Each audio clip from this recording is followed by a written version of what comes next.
Hey, this is going to be a double list review, and it is from Magnus, who is he's going to two events here in Denmark. The first one is this Sunday, an event that I'm hosting, which is the Rookie Sealant 3.0 event, which is a new beginner tournament. It's a tournament specifically designed for rookies, for new players who doesn't know the game very well, and Magnus is one of them. Um, He's also joining Bold Action Invader, which is a long-running thematic tournament here in Denmark, and that's coming up in a month. So he sent me both his lists and asked, "Could you please review them before I sort of go to these events? Let me hear what you think about them." And of course I can. Um, Both of these lists have, as I understand it, been sent in. At least the one for my the cutoff date deadline for lists have been and gone for rookie sealant, so that can't change anyway. But he might be able to do small changes for Bold Action Invader. But still, there should be a lot we can learn from this, right? So let's go and see the Rookie Sealant one first, just because it's my tournament and I'm really interested in what's going on. So the pack is a single generic reinforced platoon, 800 points. This will enable even beginning players to finish a game in approximately 2 hours. 12 order dice, 1800 points. That's a good order dice count. I like that. German reinforced platoon.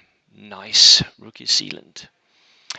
He brings a second lieutenant with an extra man. Nice that he's survivable. You could even, Magnus, at some point play around with having a 3-man lieutenant team. That makes them like sort of a small infantry unit, and because they're Germans, they can take assault rifles, so that's a lot of free points you get on those 3 men. Then Heer infantry, 8-man units. They are skirmishers, regular skirmishers.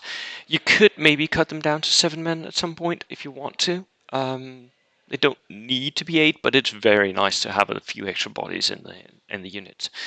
Veteran medic. The veteran medic is not going to be super useful because he can on a 6 save small arms casualties, but it doesn't happen that often. He's an extra order dice.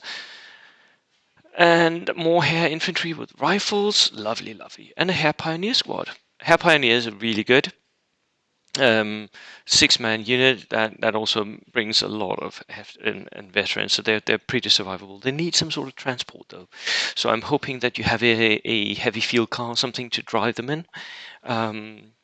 But let's see. Medium mortar team, regular with a spotter, lovely. This is also a very good little extra unit to have. Good to have that HE zeroing in indirect fire capability in your toolbox for your army, right? A sniper team, regular, lovely. That is going to try and hunt enemy mortars. An anti-tank rifle team. That is also very good. You're going to need to have some anti-tank capability.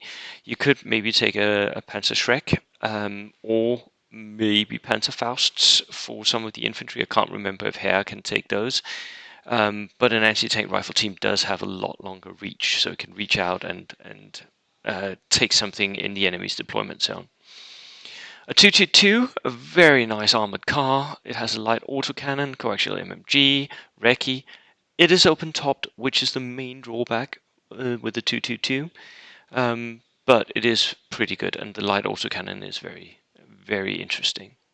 And a Panzer I, so 2 turret-mounted MMGs, very, very good little Darker tank. At 70 points, that is very cheap.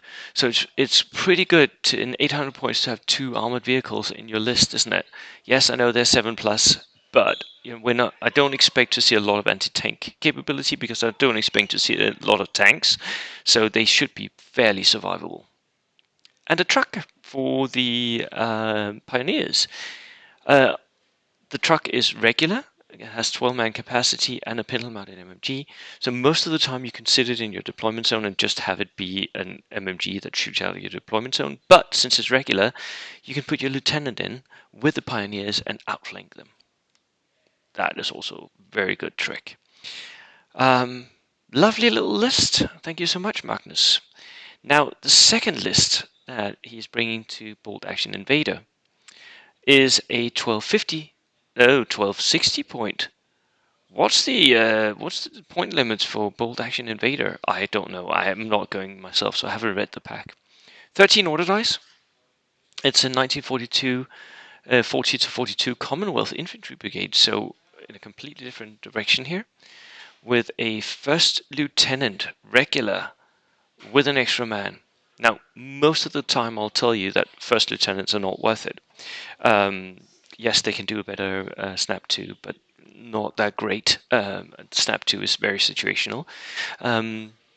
But I know that the theme of Bolt Action Invader has a lot of thematic things going like in the pack, so there might be something there that encourages this. I know that they are handing out light machine guns to full strength units, so getting full strength regular British infantry here is really beneficial with the light machine guns on them. Don't think you need the anti-tank grenades, but large units with anti-tank grenades is the way to go if you want to go anti-tank grenades. So in that respect, I sort of like that as well. The free artillery observer, of course, always bring one of those regular. More full strength regular infantry here. That is 4 full strength regular infantry with 4 light machine guns. That's a lot of firepower coming out of this infantry base. A lot of firepower. A sniper team, the Commonwealth National Characteristic Bloody Mindedness. Now, I would actually argue that there is a better one for this, because you have quite a lot of riflemen in your list here. So for me, the rifle drill of the British national characteristics, where you get an extra shot per 3 shots of rifles, that would actually be better, I think. But Bloody Mindedness is not bad at all. Light 25 pounder howitzer with a spotter, always good to see. A light howitzer more, so double light howitzers. This is what bringing a theatre platoon can do for you. You can get extra selections. Not all events will allow theatre platoons for that exact reason, because that typically lends itself to a little bit of redundancy, which can be a lot of cheesiness. But double light howitzers, that's very, very good, especially supporting all of these infantry. So the infantry can push up ahead. Actually, you might want to have an extra, like a medium mortar.